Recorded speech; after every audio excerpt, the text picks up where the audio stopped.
Bonjour à tous et bienvenue dans ce 17e numéro de Cinératé. Ouais, aujourd'hui il n'y a pas d'ardoise parce que j'ai paumé mon feutre, je suis bordélique et je vous emmerde.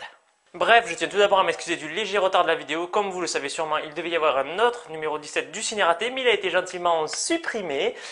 Donc j'ai décidé de faire un autre film le plus rapidement possible pour ne pas vous faire trop attendre. Alors avant d'attaquer dans le vif du sujet, oui je sais je suis chiant, je parle beaucoup, mais c'est comme ça. J'ai deux choses à vous dire. Tout d'abord, vous avez vu, j'ai acheté un micro. Et deuxièmement, comme vous avez été très nombreux à me demander un générique sans cesse,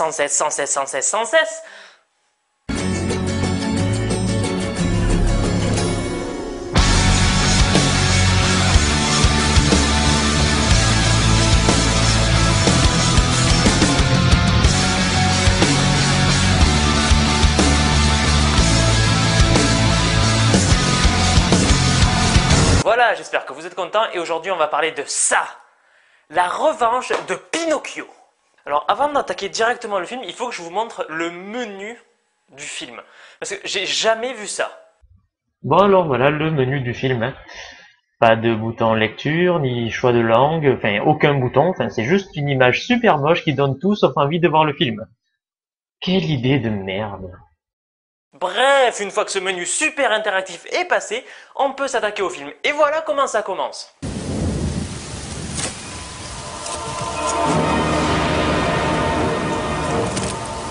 Ok, déjà ça commence bien, c'est pas le même titre qu'il y a sur le CD et dans le film.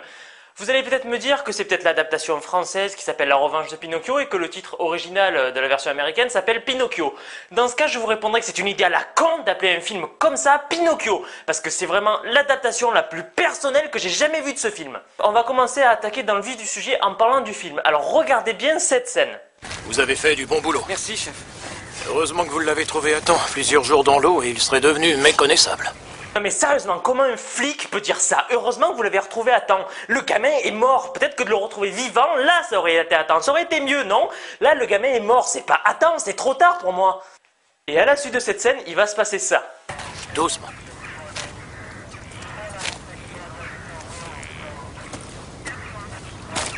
Bon Dieu. Qu'est-ce que c'est que ça? C'est quoi ce truc-là? C'est quoi cette plaisanterie?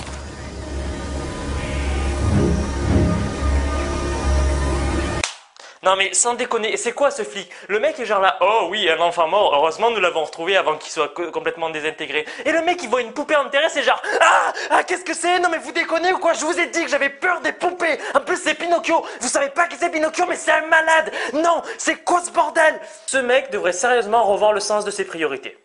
Bref, là dans le film, il va se passer des trucs que je vais pas vous montrer. En fait, on apprend vaguement qu'un des personnages principaux, qui est la mère de la petite fille, est avocate donc et qu'elle défend le tueur. Bon bref, ça on s'en fout.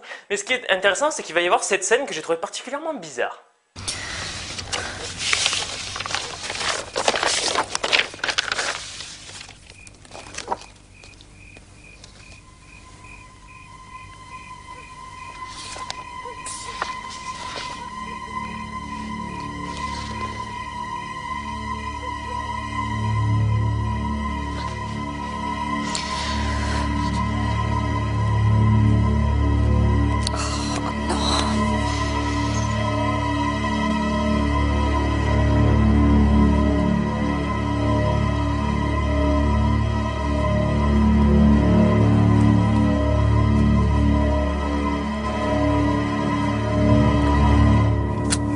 Zoé, pourquoi tu es encore debout? Est-ce qu'ils sont tous morts? Allez, retournez vous coucher, jeune fille. Il faut dormir. Donc voilà, on vient de voir la petite fille qui surprend sa mère dans un océan de photos d'enfants morts. Hein. C'est joyeux, ça doit être des décorations de Noël, je ne sais pas. Et ce qui est intéressant déjà, c'est la réaction de la gamine, qu'on dirait qu'on lui a montré des photos de petits chiots du genre « Ah, est-ce qu'ils sont morts ?» Mais le plus intéressant, c'est ce qui va suivre cette scène. Regardez. Tu n'as plus besoin de rien maintenant. Tu n'as pas besoin d'aller aux toilettes. Non. Tu n'as pas besoin de boire. Putain mais la gamine elle vient de voir des trucs horribles, ils sont tous les deux morts de rire, mais n'importe quoi.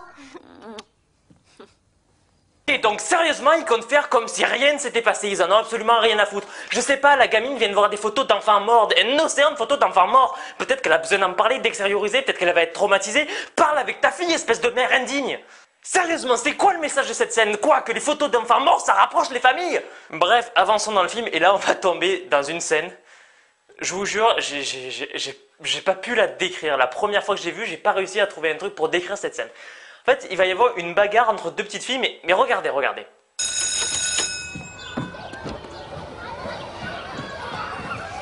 Il y a une fête chez moi vendredi prochain après l'école. On va s'amuser. Merci la cachotière, je manque jamais une fête. Ça suffit, Bess, rendez-moi. Rendez-moi immédiatement. Tu m'entends? Et pourquoi je suis pas invitée? Parce que tu joues très mal. Fais ce que t'en veux.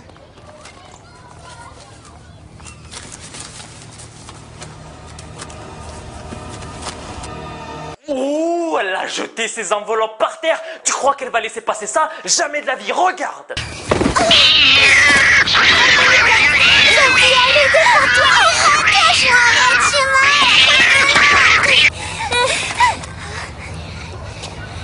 Et ça, c'était juste le premier round, hein. Ça c'est de la baston. Ce qui est intéressant, c'est que la petite gamine Zoé, elle utilise les mêmes techniques que Mike Tyson. Elle mord direct à l'oreille. Yeah! Puis en plus, je suis désolé, mais...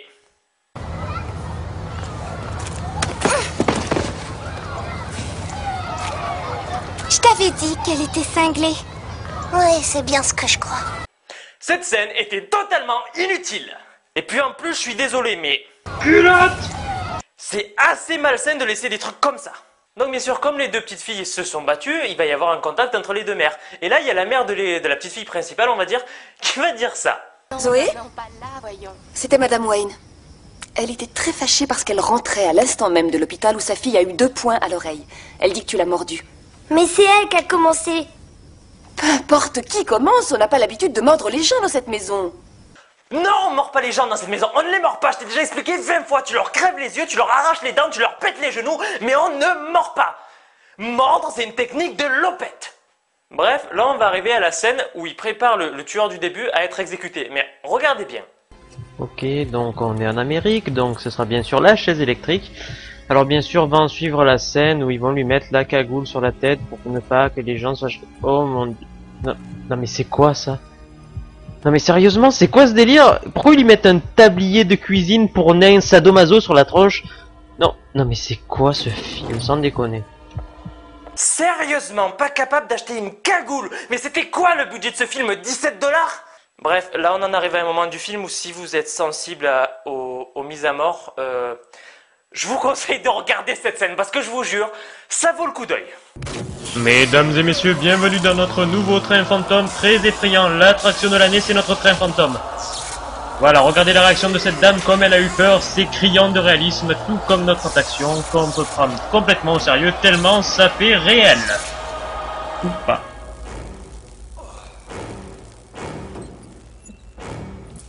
Sérieusement, on dirait vraiment une mort de train fantôme avec toutes les petites étincelles, le mec qui est pas convaincant pour un caramel, c'est vraiment impressionnant comme c'est mal fait. Et alors là, on a le moment le plus con de l'histoire des avocats, je pense. Regardez l'argument de la femme pour signifier que son client est peut-être innocent. Il est possible qu'il ait tué les autres aussi. Non. Les autres enfants avaient été frappés par un objet contondant. Son fils a été étranglé. Et alors? Pourquoi une façon différente? Ok, alors le mec a déjà tué des enfants.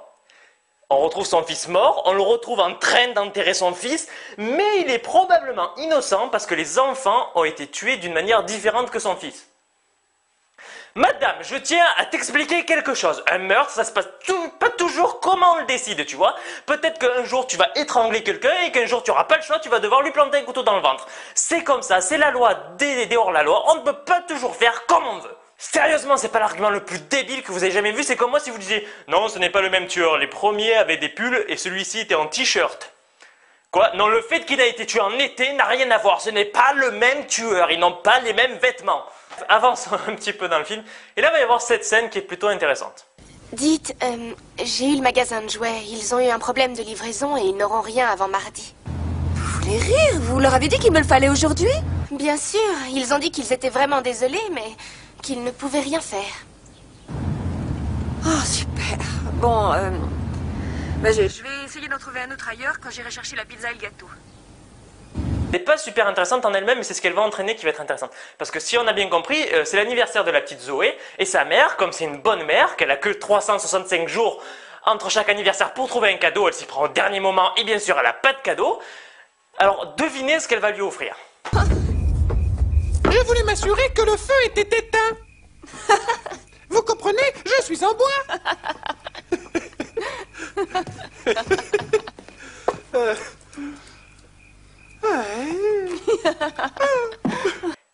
Pinocchio, elle lui offre Pinocchio. Alors attendez, que je résume la situation. Cette mère n'a pas de cadeau, donc elle lui offre un jouet qui a été retrouvé dans la tombe d'un enfant enterré en pleine forêt par son propre père qui venait de l'assassiner.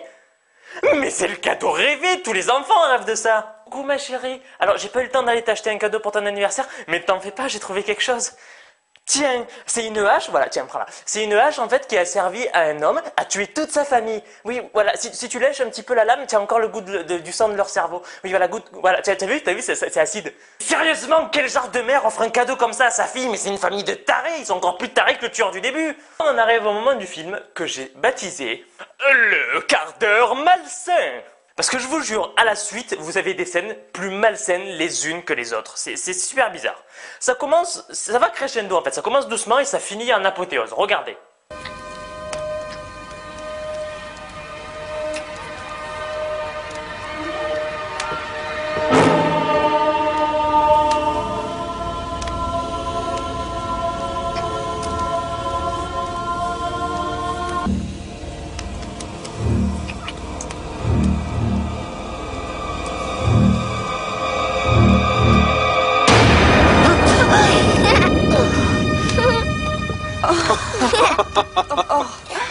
Voilà, donc les parents sont en train de se tripoter sur le canapé pendant que la fille est censée dormir.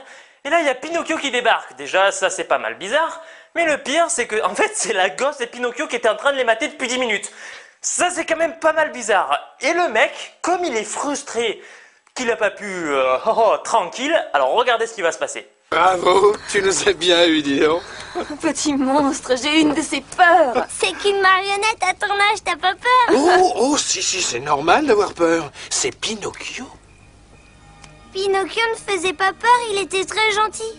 Oh, tu crois ça, hein? Mais oui, hein? Si, pour lui, c'était le seul moyen de devenir un véritable garçon. Il fallait qu'il soit gentil. Oui, c'est exact. Et il essayait bien d'être gentil, il essayait très fort. Mais il ne savait pas résister à la tentation. Et il faisait des choses affreuses, très affreuses. C'est C'est pour cette nul. raison que la fée bleue faisait grandir son nez chaque fois qu'il mentait. Et c'est pour cela qu'elle lui a offert un criquet. Pour qu'il joue le rôle de sa conscience. Elle espérait ainsi l'empêcher de faire toutes ces choses très, très méchantes. Malheureusement, ça n'a jamais marché. Et maintenant, le voilà qui va te poursuivre. Déjà que la mère offre un cadeau retrouvé sur une scène de crime à sa fille, son abruti de mec ne trouve rien de mieux à faire que de la traumatiser avec une histoire de fou furieux. Ces gens ont un sérieux problème. Alors là, on en arrive à la scène de sexe la plus bizarre que j'ai jamais vue, la plus mal montée et la plus ridicule. Regardez.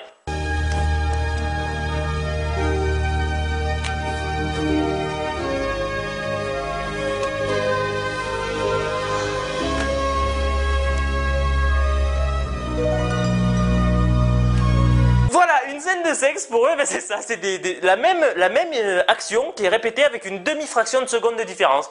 C'est-à-dire, hop, voilà, ça c'est du sexe pour eux, d'accord, ben écoutez si vous voulez. Mais ce qui est intéressant avec cette scène, c'est surtout ce qu'elle entraîne.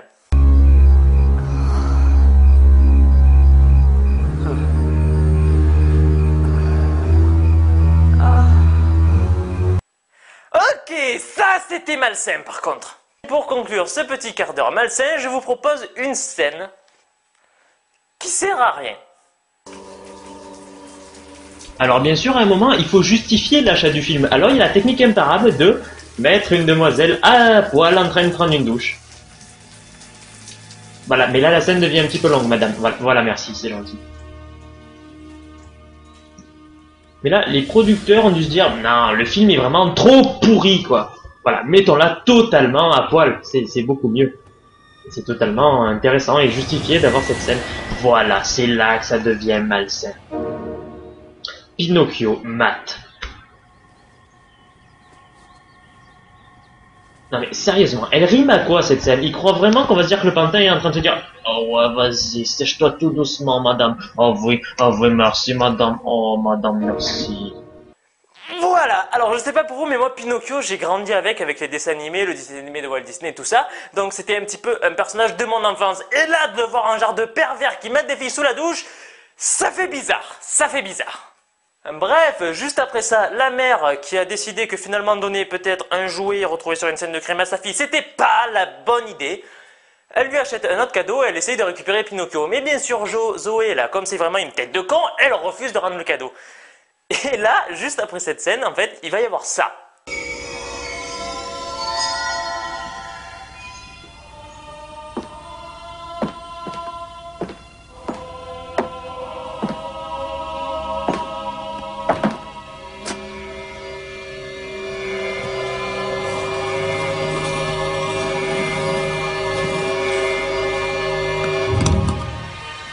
Mon Dieu, le premier meurtre du film, c'est sur une poupée. Poupée-micide, appelez la police. Non, je suis sérieux, c'est vraiment le premier meurtre du film. Une poupée. C'est-à-dire qu'on s'est tapé tout le film pour voir un meurtre de poupée. Fascinant. Et en fait, Zoé est partie à l'école avec Pinocchio, donc. Et là, va y avoir une accumulation de scènes, je vous jure. On devient fou en regardant ça. Regardez. Tu as joué, belle. La voilà. Zoé Berlier, Zoé Berlier, Zoé Berlier, Zoé Berlier. Ok, donc on est d'accord, on voit clairement les filles jeter Pinocchio par-dessus la barrière. En plus, il y a un énorme problème quand tu jettes Pinocchio au-dessus de cette barrière. Je sais pas si vous l'avez remarqué, mais il y a un genre de décalage bizarre. Bon bref, on s'en fout. Mais regardez juste après la réaction de Zoé. Pinocchio, où es-tu? Pinocchio. Ah, tu es là. Pinocchio? Mais qu'est-ce que tu fais là? T'es derrière eux, espèce de malade. Tu les as bien vus en train de jeter ton Pinocchio par-dessus la barrière. Pourquoi tu lui demandes qu'est-ce qu'il fait ici? Tu le sais très bien, il y a des gens qui l'ont lancé. Quel est le con qui a écrit les dialogues de ce film? Pourquoi il lui a fait dire ça à ce moment précis? Ça n'a pas lieu d'être de tels dialogues à ce moment-là. Et donc on retrouve Pinocchio avec la main sur un râteau. Et juste après il va y avoir cette scène qui est plutôt bizarre.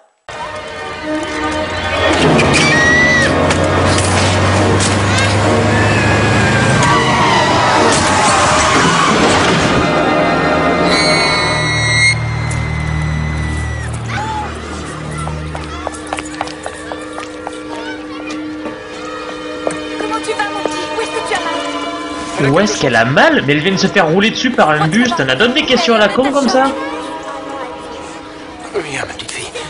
On dirait que ça va, madame. Cette gamine est passée sous un autobus. Elle n'est pas censée aller bien. Mais est-ce qu'à un moment dans ce film, il va y avoir quelque chose qui se passe? C'est censé être un film d'horreur avec des trucs effrayants. Cette gamine vient de se bouffer un bus. Il devrait rester rien d'autre qu'une crêpe waouh avec une jupe. Là, on va arriver à un moment du film où ça part en couille, clairement. C'est juste Pinocchio. Très bien. Excuse-moi. Zoé, tu ne devrais pas dire aux gens que je te parle. Pourquoi pas? Parce qu'ils vont m'enlever à toi et après je ne deviendrai jamais un véritable garçon, ni ton frère. Tu crois réellement qu'on fera une famille ensemble? Maman, toi et moi? Bien sûr, tu sais que moi je ne t'abandonnerai jamais. Quoi? Mais pourquoi il se met à parler? Il n'y a aucune explication, aucune piste, aucune aide pour te donner une raison pour laquelle d'un coup, sans aucune raison, Pinocchio se met à parler. Mais c'est qui a écrit ce film? Il s'est dit on va mettre des trucs à la suite et ça va passer nickel. Mais non, ça passe pas nickel. Au bout d'un moment, dans un film, il faut des explications. Pinocchio continue à parler avec sa voix de débile profond et en fait nous expose son plan qui est tout simplement... Et pour maman, on ne peut pas en être tout à fait sûr tant qu'il y a David.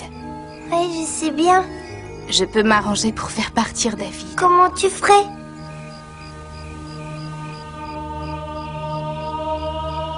tuer le mec de sa mère.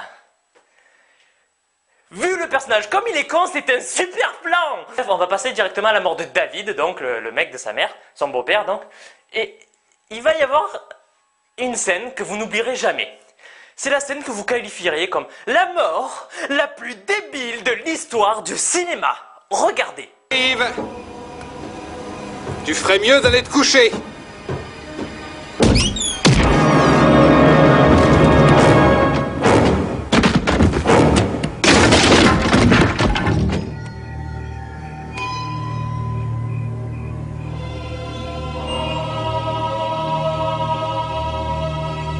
Porte, oui. Fatality. Ah mais non. Mais comment ils ont pu imaginer qu'un mec mourrait comme ça, sans déconner. Ils ont rien trouvé de mieux que de le faire mourir à cause d'une porte, sans déconner. Mais c'est quoi ce film? Mais moi surtout ce que j'adore c'est vraiment le bruitage de la porte. Sérieusement on aurait pu le remplacer avec n'importe quoi, ça passait nickel. Voilà. Bref, un peu d'enthousiasme, les personnages débiles commencent à mourir, ça commence à s'arranger cette histoire.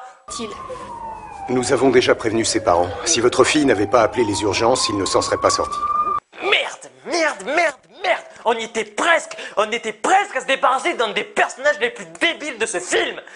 Merde. Ça soulève un point important de ce film. Pinocchio, c'est censé être un tueur, enfin il est censé y avoir des meurtres. Est-ce qu'il va se décider à tuer quelqu'un, bordel? À part une poupée, depuis ce début de film, il n'y a pas eu de mort. Juste le mort qu'on a vu au début, mais on n'a pas vu ce qui s'est passé. On a juste eu un putain de meurtre de poupée. C'est quoi l'intérêt de ce film? Bref, avançons dans ce film. Juste après ça, il va y avoir cette scène. Qu'est-ce que tu fais là? Ça, c'est une conscience pour Pinocchio. Grâce à elle, il fera plus jamais de vilaines choses. Eh bien, bonne chance.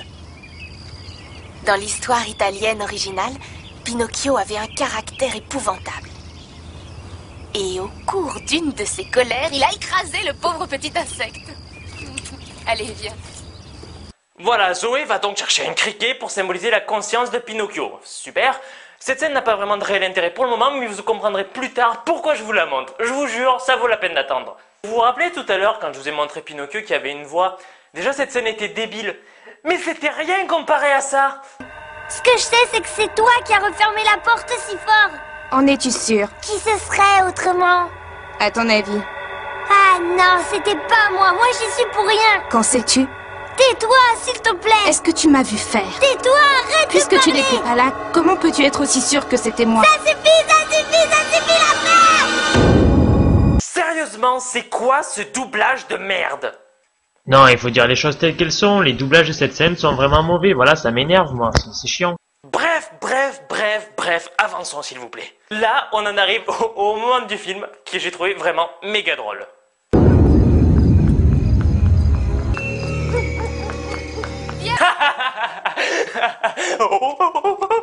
Ah putain, c'est trop drôle. On dirait vraiment un petit gros en train de courir, il est en galère, c'est énorme.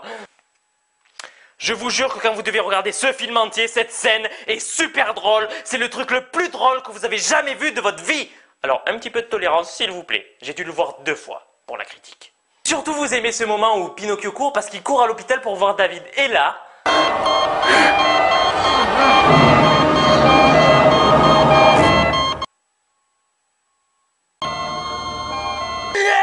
Yes, il est mort. Ça y est, il y a enfin eu un mort dans ce film. Ouais, un mort.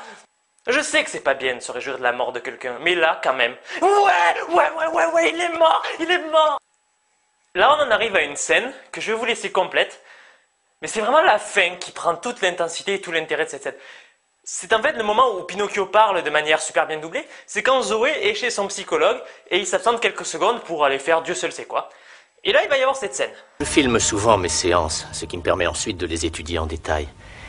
Durant la dernière visite de votre fille, j'ai dû m'absenter quelques minutes de mon bureau.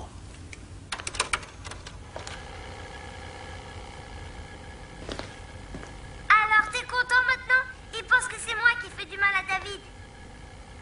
Explique-moi ce que tu veux dire. Ce que je sais, c'est que c'est toi qui as refermé la porte aussi fort. Et qui ce serait autrement? Ah non, c'était pas moi. Moi, j'y suis pour rien. Tais-toi, s'il te plaît. Tais-toi, arrête de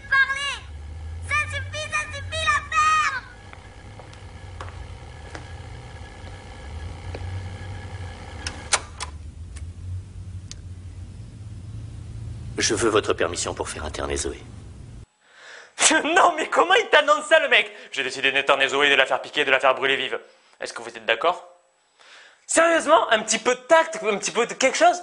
Enfin, t'es en train de parler d'interner sa fille. Enfin, essaie de trouver un autre moyen de lui dire que nous allons l'interner. Elle va souffrir, on va lui planter des pics dans les jambes. Ça va être diabolique. Trouve un autre moyen, sans déconner. Et juste après cette scène, la mère de Zoé va prendre la décision qu'elle aurait dû prendre depuis le début du film. Qu'est-ce que tu fais? Ce que j'aurais dû faire depuis le début. Et tu ne bouges pas d'ici. Ne me pousse pas à bout, Zoé.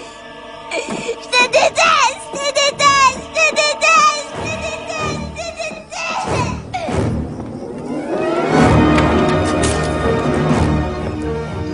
Voilà, elle prend Pinocchio pour s'en débarrasser. C'était pas con comme idée, fallait peut-être la voir avant que ton mec soit tué, non? Alors là, vous voyez bien, elle est décidée, elle a pris Pinocchio, on sait pas ce qu'elle va faire. Moi, je sais ce qu'elle va faire. Ça.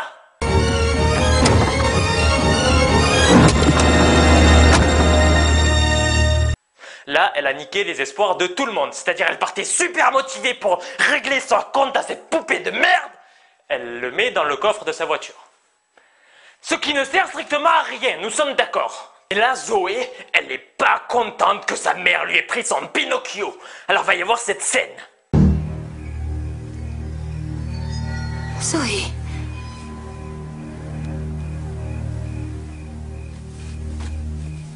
Moi, ce que j'adore dans cette scène, c'est clairement la tronche de la gamine. Enfin, vraiment, on dirait qu'elle dit ça. Give me my Pinocchio, bitch! Clairement, on dirait ça. Mais le plus intéressant dans cette scène, c'est la scène de transition qu'il y a entre cette scène et la suivante. C'est la scène de transition que vous ne verrez que dans ce film, je vous jure. Regardez. La transition banane! Yeah! Et là,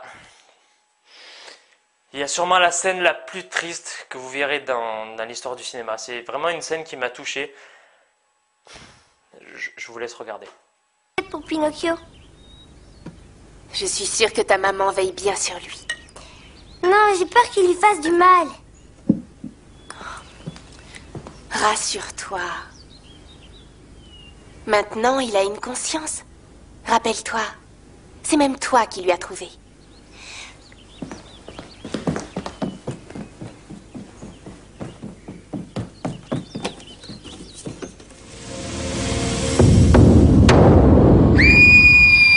Le criquet, non! Non, tout sauf le criquet! Sérieusement, quelqu'un en a eu quelque chose à foutre de cette scène. Ça sert à quoi? À montrer que Pinocchio n'a plus de conscience? Mais on en s'en était rendu compte, il tue des gens, sans déconner. Vous voulez nous dire quoi? Vous voulez nous l'écrire aussi pour qu'on comprenne? On est con?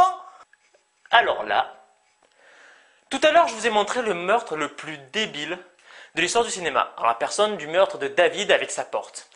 Là, je vais vous montrer le meurtre le plus fascinant de l'histoire du cinéma, vraiment. Le plus fascinant de l'histoire du cinéma, c'est le meurtre de la babysitter. Donc, regardez cette scène.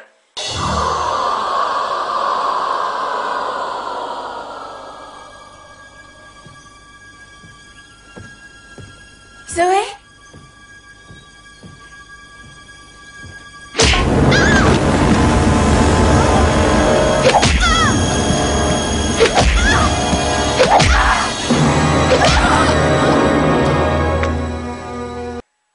Elle est clairement fascinante. Ça, c'est du meurtre de haut niveau. C'est-à-dire que tout ce qu'on voit du meurtre, c'est ça. Aïe, aïe, aïe, j'ai mal, aïe. Ouah, mais ce meurtre, mais faut le mettre dans les annales du cinéma comme le meurtre le plus gore et le plus insoutenable jamais vu. On voit une pauvre fille en hors-champ qui se fait taper par un tisonnier qu'on voit clairement qu'il est en latex. Ah, mais c'est des malades qui ont inventé cette scène. Non, plus sérieusement, cette scène, elle craint. Bref, là, si mes calculs sont bons, il ne reste plus que la mère, Zoé et Pinocchio. Je vais essayer de vous retranscrire un petit peu l'atmosphère de la maison quand la mère rentre. Tout est sombre, tout est silencieux. Il n'y a pas le moindre bruit à l'horizon. La cheminée crépite, mais les lumières ne marchent plus. Elle a beau essayer, tout s'éteint, tout finit par s'éteindre. La pluie tombe, s'abat sur les fenêtres, les éclairs frappent et transpercent le ciel. Alors la mère, là, a un éclair de génie. Ouais, en fait, je vous ai décrit une atmosphère que vous pouvez clairement voir ici, mais j'ai quand même laissé cette petite séquence parce que j'aime bien mon ton de narrateur.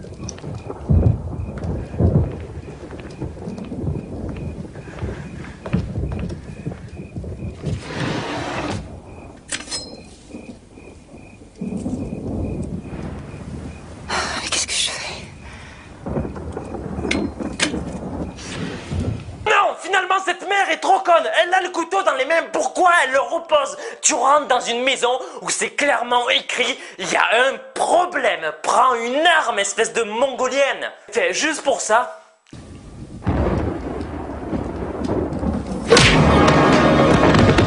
Ouf. Bien fait pour ta gueule, quand même. Bien fait pour ta gueule. Donc elle se prend un coup de tisonnier dans la gueule et là. De faire autant de mal, mais c'est une petite fille très perturbée. Non, non, ne frappe pas! Ça va, tu risques plus rien. Je lui ai pris le tisonnier, mais il faut qu'on s'en aille avant qu'il revienne.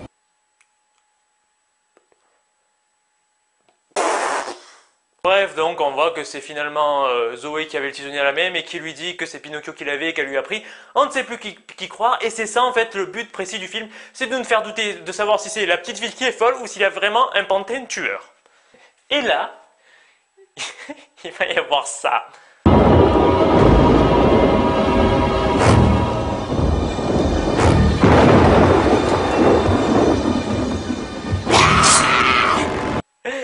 Comment tu peux prendre ça au sérieux, sans déconner?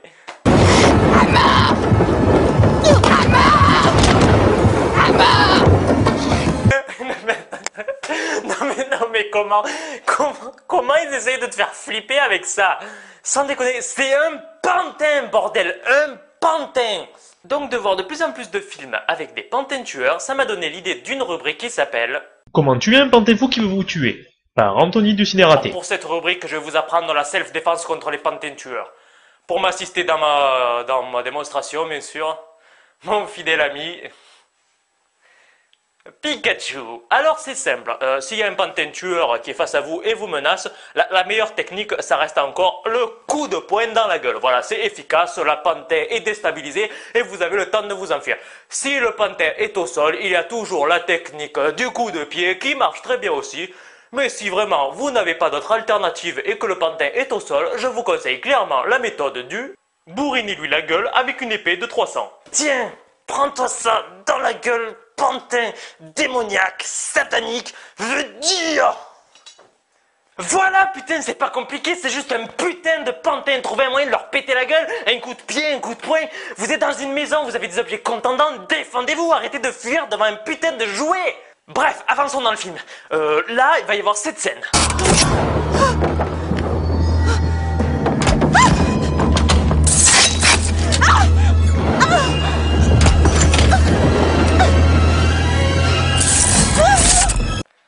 Ok, le mec des effets spéciaux, je sais pas s'il a fait d'autres films, mais cette porte est clairement en carton. Hein. Je veux dire, il plante le couteau, il y a tout le bordel qui se barre, donc c'est pas difficile de défoncer cette porte. T'as juste à faire ça, voilà, et tu rentres.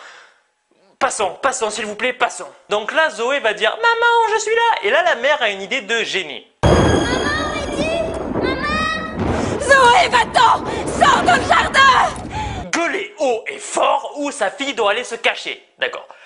Il y a un pantin psychotique qui est en train d'essayer de vous tuer et tu lui dis exactement où il doit aller pour vous retrouver en fait. T'es la reine des connes, toi. C'est-à-dire, il a juste allé dans le jardin là pour trouver ta fille. Tu veux sauver ton cul en fait, t'en as rien à foutre de ta fille, tu veux qu'elle crève à ta place, c'est ça, explique-nous, on comprend plus là. Hein, on va en arriver aux attaques de Pinocchio, aux attaques directes on va dire. Regardez. Oh là, bien sûr, on y croit tous, on ne voit pas du tout que cette pauvre femme tient ce pauvre pantin pour ne pas qu'il se pète la gueule. C'est criant de réalisme et c'est tellement terrifiant et cruel. Oh là, la femme a réussi à se libérer, va-t-elle... Oh non, le pantin revient à la charge. Quel suspense insoutenable, comment cette lutte va-t-elle se terminer? Oh, très belle technique lancée de la part de la dame, bien joué. Ces scènes ne sont absolument pas convaincantes, on n'y croit pas une seconde. Faites un putain d'effort, c'est la fin du film, il se passe enfin un minimum de choses, essayez de pas toutes les foirer. Qu'est-ce que ça va être pour la fin du film alors?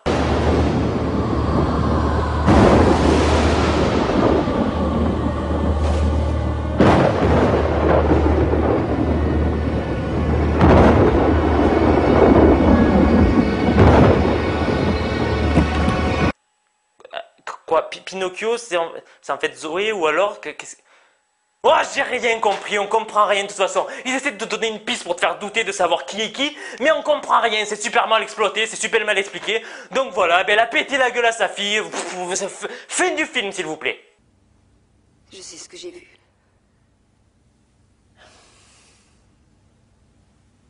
Et peu importe le temps que ça me prendra, je ferai sortir ma fille d'ici. J'espère que non. Dans votre intérêt, j'espère que non. Si vous n'avez rien compris à cette fin du film, c'est normal. Même moi qui ai vu le film plusieurs fois, je n'ai absolument rien compris. On ne sait absolument rien, il n'y a aucune explication. On a une scène de fin qui finit sur des yeux de Pinocchio qui balancent sur un générique et rien de plus.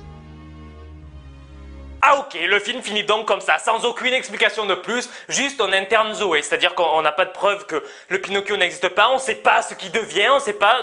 Mais donc c'est Zoé qui est internée. Pourquoi? On ne sait pas, il fallait une fin du film, il n'y avait plus de budget, on ne pouvait plus faire d'effets spéciaux, alors on l'a fini comme ça, sans la moindre explication. D'accord, d'accord. The bonus of the day. Pour le bonus of the day, c'est très simple. Comme je suis vraiment un salaud avec certains films, comme certaines personnes peuvent le penser, c'est-à-dire que je suis là pour défendre des films. Peut-être que vous pouvez penser que c'est pas toujours mérité, que je suis peut-être des fois trop sévère avec certains films, alors je vais clairement, aujourd'hui, demander l'avis de notre critique de YouTube. Elvis! Oh putain! Ça y est, j'entends des voix. Ça devait arriver. Ah non, ils vont pas tous s'y mettre aujourd'hui quand même. Il y a quelqu'un qui... Elvis, écoute bien cette voix, tu reconnais pas, ça te dit pas quelque chose? Anto? Mais comment c'est possible? C'est-à-dire que, en fait, je critique que des films où il n'y a aucune logique et il se passe que des trucs qu'on comprend rien. Alors pour une fois, je vais me servir de ça, c'est-à-dire que tu m'entendras depuis chez moi. Voilà, c'est comme ça. Oh ouais, pas faux, pas faux.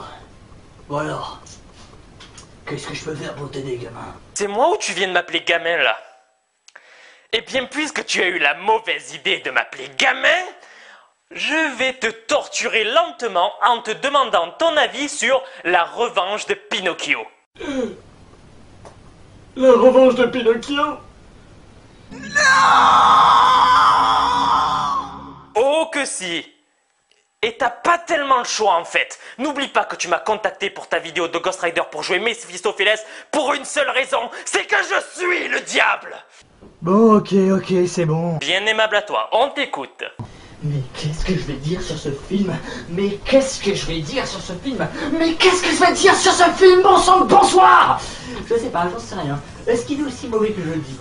Ouais! Puis j'étais assez débile pour l'acheter, quoi, putain.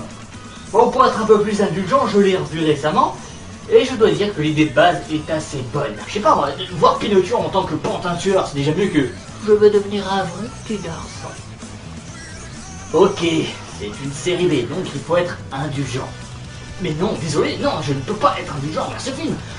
Encore, ils auraient joué sur les meurtres. Ils ont mis tout le budget sur les meurtres. Là, ça aurait été fun, ça aurait été drôle. Un peu à la Chucky, bah non, raté. Les meurtres sont mal foutus, chiants et longs. Enfin bon, voilà, c'est... Si vous le regardez juste une fois, mais... Non, ne regardez pas, ne le regardez pas. Et vous savez quand même que ce film a eu du mérite. Et ouais, pour ceux qui savent pas, dans Requiem for a Dream, il y a un clin d'œil au film. Ouais, je déconne pas, c'est vrai. Bon allez Anto, je te laisse, tu te démerdes avec cette merde. Merci Elvis pour ton analyse pertinente. Vous voyez donc que je ne suis pas le seul à penser que certains des films que j'ai sont une merde intersidérale. Donc je suis peut-être sévère, mais c'est mérité. Merci à tous d'avoir regardé cette vidéo. Je vous dis... Voilà, ce numéro 17 de Ciné Raté est maintenant terminé. Merci à tous d'avoir regardé ma vidéo. Si vous avez aimé mes conneries, mettez-moi un j'aime. Mettez-moi même des commentaires pour me dire à quel point vous avez aimé mes conneries. Abonnez-vous à ma chaîne. Venez même sur le Facebook de l'émission qui est disponible dans la description de la vidéo. C'est moi qui le gère personnellement. Moi personnellement, c'est complètement con, mais vous avez compris l'idée. Donc vous pourrez me parler, il y a des trucs en live, c'est super, il se passe plein de trucs exclusifs sur le Facebook. Venez, c'est génial. Encore merci d'avoir regardé ma vidéo et à la prochaine.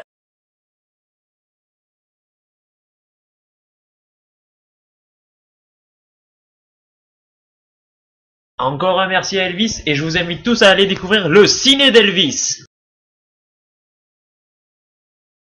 Je vous en supplie, venez me chercher, ce mec c'est un malade.